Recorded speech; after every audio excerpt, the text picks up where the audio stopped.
Hello viewers, অচ্যুতদার free coaching চ্যানেলে তোমাদের সকলকে স্বাগত জানাই।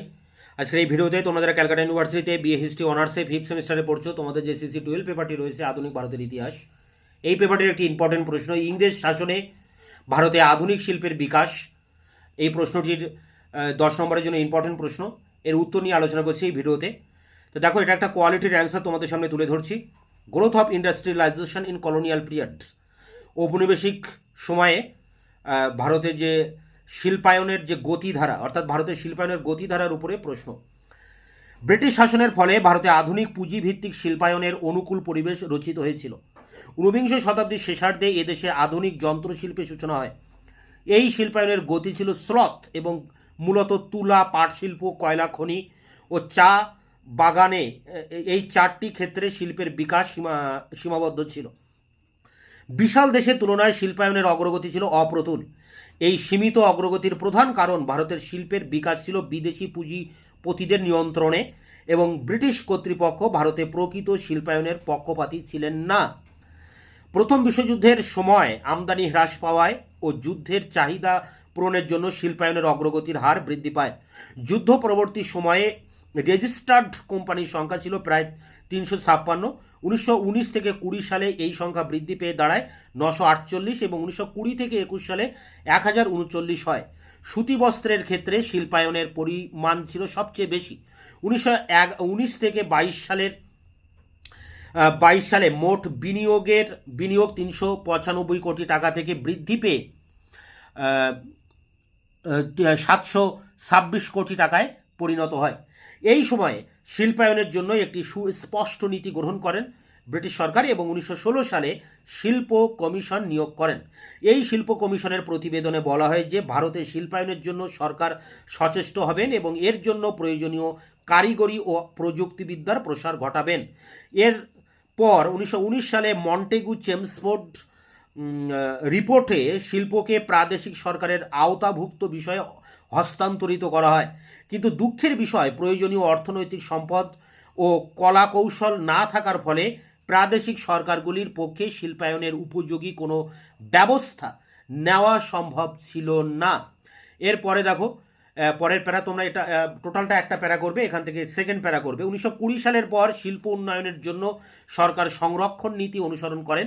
1922 সালে সংগঠিত অর্থ কমিশনের সুপারিশ অনুযায়ী এই নীতি গৃহীত হয় এবং 1925 খ্রিস্টাব্দে একটা শুল্ক বোর্ড গঠন করা হয়। বিভিন্ন ভারতীয় শিল্প সংস্থাগুলি সংরক্ষণ নীতির সুযোগে উৎপাদনের পরিমাণ বৃদ্ধি পায়। কিন্তু 1927 সালের পর পরিস্থিতি দুই ধরনের অবনতি ঘটে।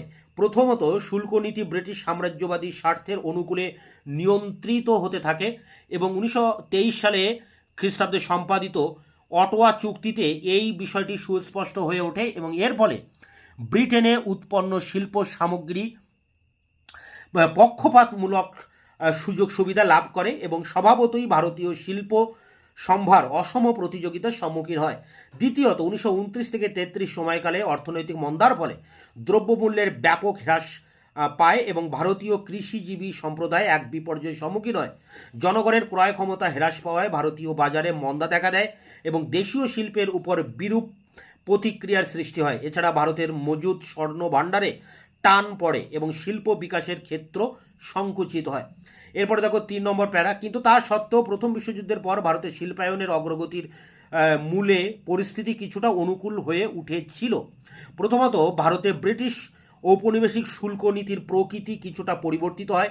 এতদিন পর্যন্ত অবাধ বাণিজ্যের কৌশলে ইংল্যান্ডের শিল্পপতিরা ভারতীয় বাজার নিয়ন্ত্রণ করত, কিন্তু প্রথম বিশ্বযুদ্ধের পর বিশেষত 30-এর দশক থেকে জাপান ও জার্মানির সঙ্গে বাণিজ্যিক প্রতিযোগিতায় ব্রিটেন পিছিয়ে পড়েছিল। এই অবস্থায় ইংল্যান্ড সাম্রাজ্যের প্রতি পক্ষপাতিত্বের নীতি অনুসরণ নিজেকে কমনওয়েলথভুক্ত দেশগুলির শিল্প স্বার্থ রক্ষায় সচেষ্ট হয়। এর ফলে ভারতীয় কিছু শিল্পকে শুল্ক দ্বারা সংরক্ষণ নীতি গৃহীত হয়। চিনি, কাপড়, ইস্পাত প্রভৃতি ক্ষেত্রে সংরক্ষণ নীতি গৃহীত হয়। দ্বিতীয়ত, প্রথম বিশ্বযুদ্ধের পরবর্তী সময়ে ভারতে অসহযোগ ও বয়কট আন্দোলনের ফলে ভারতে বিদেশি পণ্যের চাহিদা হ্রাস পায় এবং পাইকারি ও খুচরো মাঝারি ধরনের ব্যবসায়ীরা দেশীয় পণ্য ক্রয়ের দিকে নজর দেয়। এর ফলে ভারতের বাজারে দেশীয় শিল্পজাত পণ্যের চাহিদা সৃষ্টি হয়।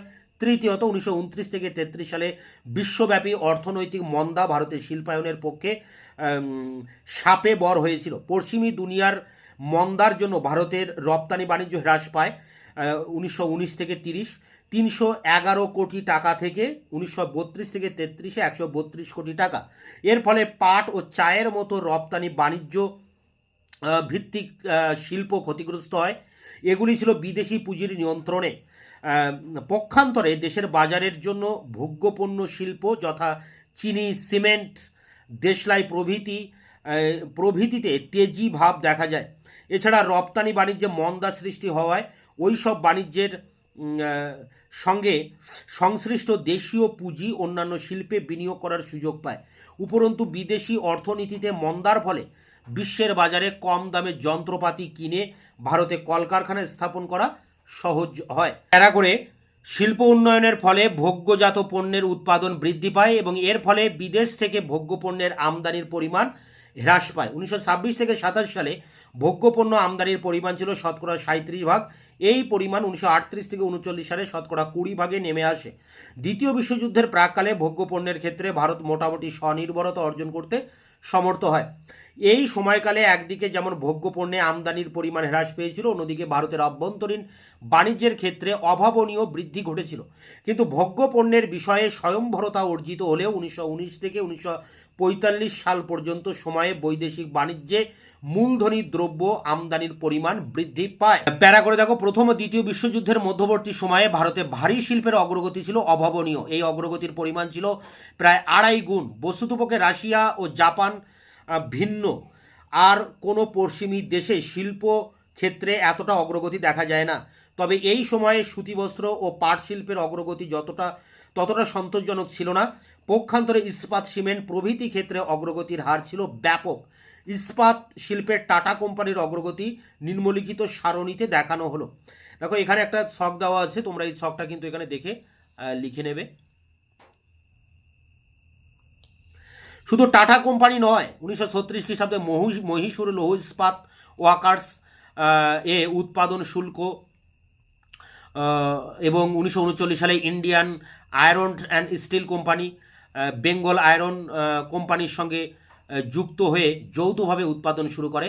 সিমেন্টের ক্ষেত্রে অ্যাসোসিয়েটেড সিমেন্ট কোম্পানির একচেটিয়া প্রাধান্য ছিল। 1937 খ্রিস্টাব্দে ডালমিয়া জৈন গোষ্ঠী 5টি নতুন সিমেন্ট কারখানার শুরু করে। কাগজ শিল্পে প্রথমে টিটাগড় ও বেঙ্গল পেপার মিল উৎপাদন নিয়ন্ত্রণ করত, পরে এক্ষেত্রে ভারতীয় পুঁজির অনুপ্রবেশ ঘটে। চিনি শিল্পের অগ্রগতি ছিল বিশেষভাবে লক্ষণীয়। 20-এর দশকে পরিশুদ্ধ চিনির শতকরা 3.6% ভারতে উৎপাদিত হয়। 30-এর দশকে ভারত সরকার আমদানি চিনির উপর শতকরা 150% শুল্ক বসায়। এর ফলে ভারতের চিনি কলের সংখ্যা 27 থেকে 153 দাঁড়ায়। শিল্প উন্নয়নের সঙ্গে সঙ্গে ভারতের শিল্পের ক্ষেত্রে বিনিয়োগের পরিমাণ বৃদ্ধি পায়।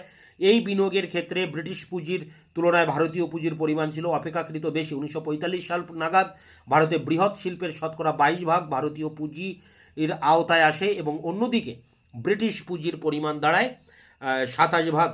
দ্বিতীয় বিশ্বযুদ্ধের সূচনা থেকে ভারতের শিল্পায়নের গতি আরও প্রসারিত হয়। ইতিমধ্যে অর্থনৈতিক মন্দা কেটে যায়। তাছাড়া 1937 থেকে 1939 খ্রিস্টাব্দে বিভিন্ন প্রদেশে কংগ্রেস মন্ত্রিসভা গঠিত হওয়ায় অর্থনৈতিক ক্ষেত্রে অনুকূল পরিবেশের সৃষ্টি হয়। এরপর দ্বিতীয় বিশ্বযুদ্ধের সূচনা হওয়ায় যুদ্ধের প্রয়োজনে নতুন শিল্প উদ্যোগের ক্ষেত্র প্রস্তুত হয়।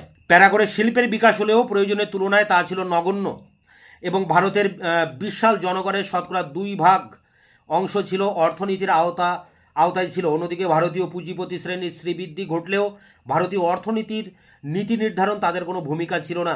এর কারণ হলো তারা বিদেশি শাসকবর্গের কোনো সহানুভূতি বা সমর্থন পায়নি।